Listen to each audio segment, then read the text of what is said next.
दोस्तों और बुजुर्गों, आपके सामने ये भी बताने आया हूं कि उत्तराखंड में हमारे मीडिया के लोग जरा कैमरा कर लो मुझ पे। मसाला दे रहा हूं आपको शाम के 6 बजे के लिए। हमारा निकाह करना 7 बजे।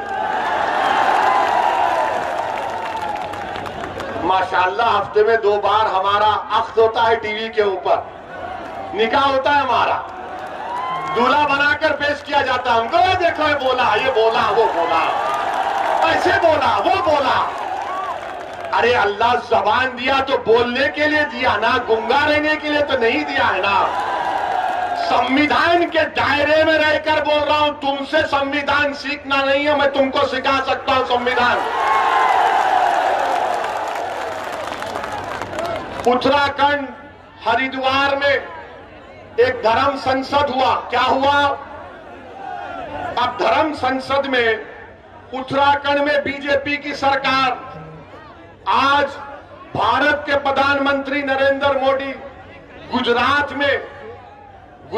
में ईसाइयों के चर्च के में जाकर कहा कि भारत की अखंडता को बरकरार रखना है, भारत की यूनिटी को बरकरार रखना है। देश के प्रधानमंत्री ने कहा बड़ी अच्छी बात है, बड़ी अच्छी बात है।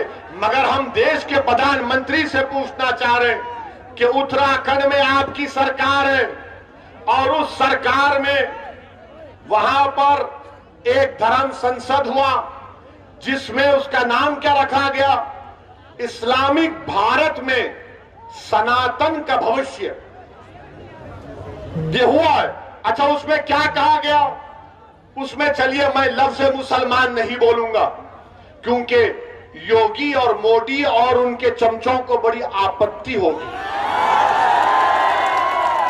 मैं ये कहूंगा कि उन्होंने असदुद्दीन ओवैसी के बारे में ये कहा, एक महाशय ने कहा कि काश मैं एमपी होता तो मनमोहन सिंह को गोलियां मार देता। देश का मनमोहन सिंह 10 साल का प्रधानमंत्री, अगर मैं पार्लियामेंट में होता तो एक महाशय बोले, उनका नाम नहीं बोलना चाह रहा हूं मैं, ना छोड़िए, नाम तो सिर्फ अल्लाह का रहेगा, याद रखो।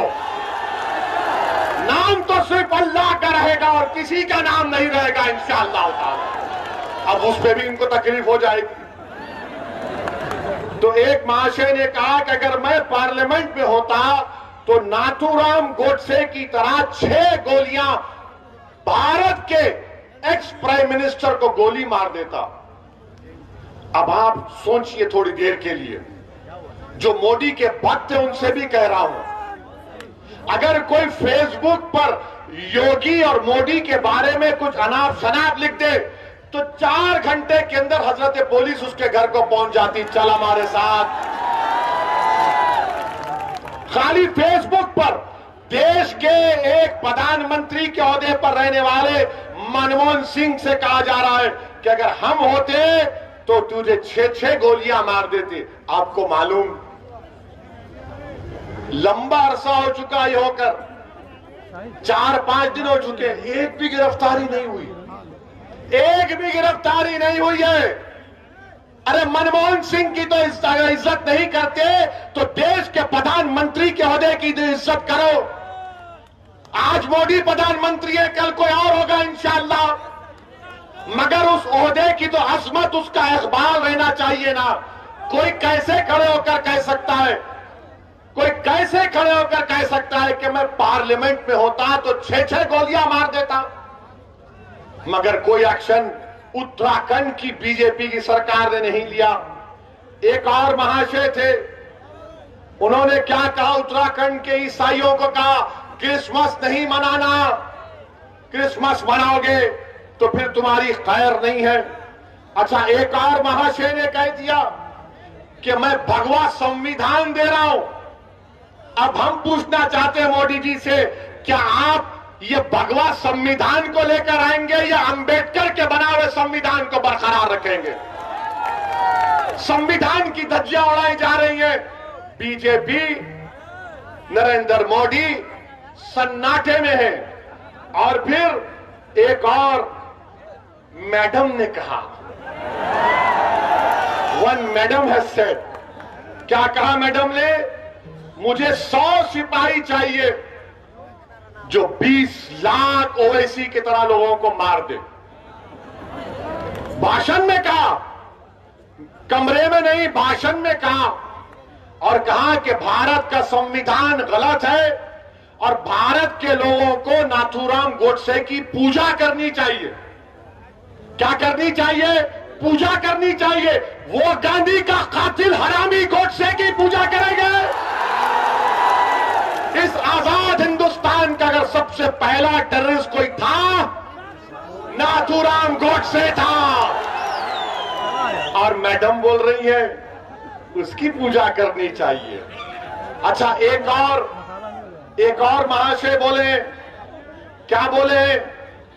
क्या वो अपील कर रहे, अपने हिंदू भाइयों से कह रहे, मुझे यकीन है कि हिंदू भाई उसका नहीं मानेंगे, कह रहे कि हथियार उठा लो ताकि 2029 में कोई मुसलमान प्रधानमंत्री ना बन जाए।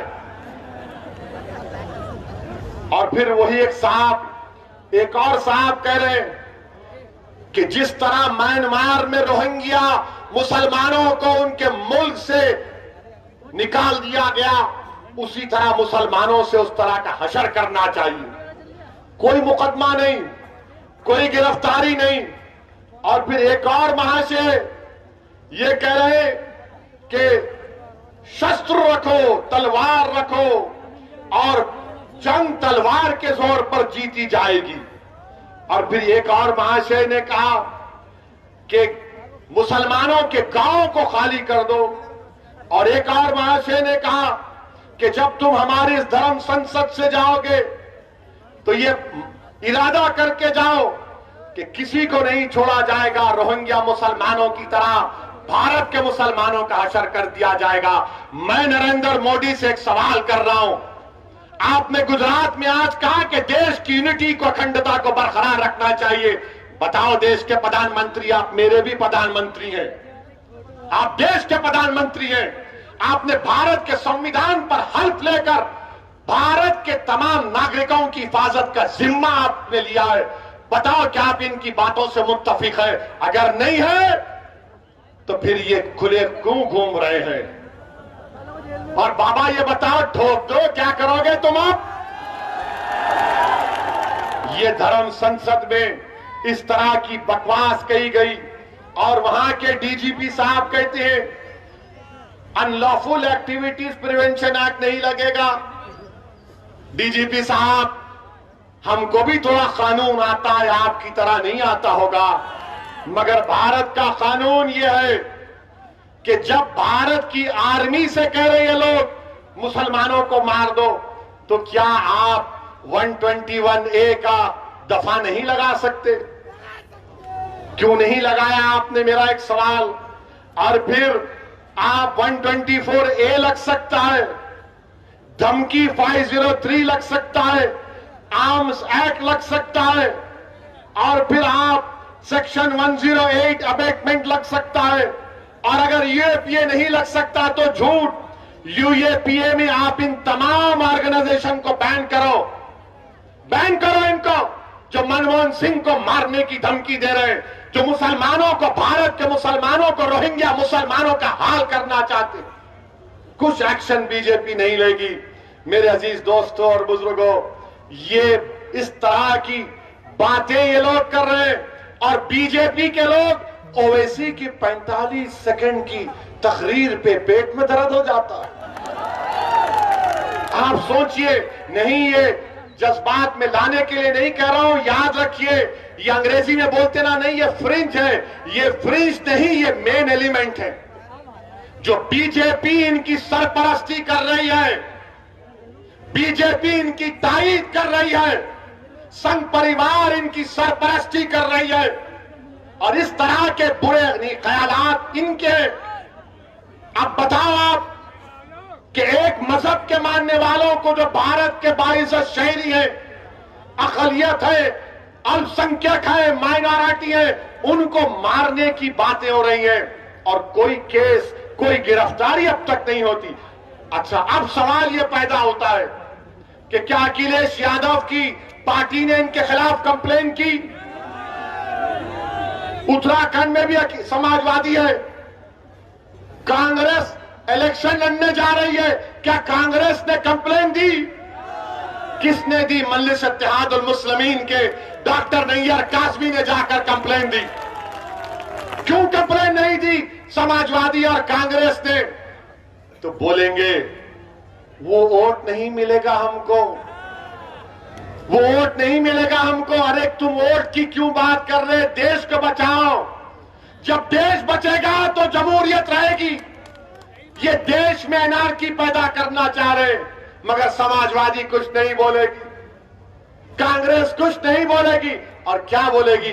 ये ओवैसी का भड़काऊ भाषण होता है, ये भड़काऊ भाषण देता है। मैं एक एक लफ्ज को सच्चाई के साथ बयान कर रहा हूं, एक एक लफ्ज को सच्चाई के साथ आपके सामने बयान किया हूं। और जब मैं ये कहता हूं कि याद रखो ये अंधेरी रात लंबी रहने वाली है, ये अंधेरी रात लंबी रहने वाली है, मैं आपसे अपील कर रहा हूं कि मुत्तहिद हो जाओ। अपनी इत्तेहाद की ताकत पर तुम शमा जलाओ, तुम रोशनी फैलाओ, ये अंधेरा छट जाएगा तुम्हारी इत्तेहाद की ताकत पर।